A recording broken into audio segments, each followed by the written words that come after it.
বিশ্ব ভালোবাসা দিবসের দুদিন আগে এবং জাতীয় সংসদ নির্বাচন উপলক্ষে ফুল বিক্রি নিয়ে দুশ্চিন্তায় মানিকগঞ্জে চাষিরা। যান চলাচলে নিষেধাজ্ঞা থাকায় ফুলের বাজারে সময় মতো ফুল সংগ্রহ ও সরবরাহ নিয়ে বাড়ছে শঙ্কা, আছে দাম বাড়ার আতঙ্ক। শরীফুল ইসলামের প্রতিবেদন, জানাচ্ছেন মাহমুদা আক্তার।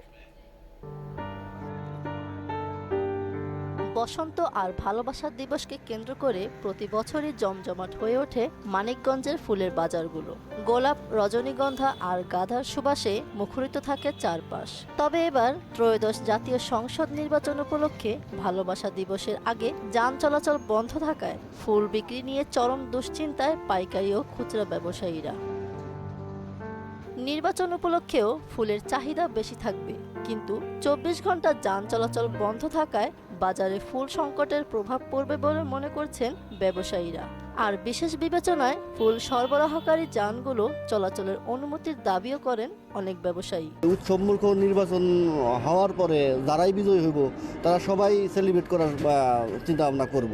তো সেই ক্ষেত্রে তো ফুলের চাপ পড়বই পাইকারি বাজারেও, পাশাপাশি আমরা খুচরা বিক্রেতা আমাদের এখানে ওই প্রভাবটা পড়বে। 12 তারিখে আমরা ফুলগুলো আইনা স্টক করতাম, 13 তারিখ বসন্ত উৎসব, 14 তারিখ ভ্যালেন্টাইন ডে। এই দিকে আমাদের একটু প্রবলেম হবে। দুইটা যদি একসাথে হয় অনেক ফুলের সংকট থাকবে, গাড়ি ঘোড়ার কারণে একটু আমাদের সমস্যা হতে পারে আর কি। গাড়ি ঘোড়া যদি চালু থাকে তেমন একটা সমস্যা হবে না, তবে দুই বেচাকেন থাকলে এমনি ফুলের দাম এমনিতে অনেক বেড়ে যাবে। এই নির্বাচনে দেখা যাচ্ছে যে দলই বিজয় হোক না কেন, প্রচুর একটা ফুলের আমেজ থাকবে তাদের সংসদীয় এমপিদের জন্য।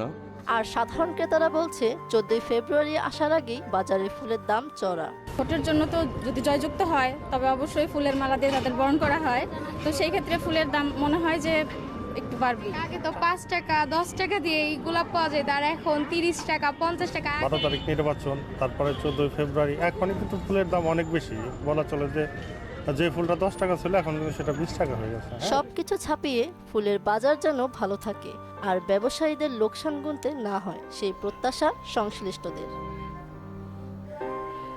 মাহমুদা আক্তার, মোহনা সংবাদ।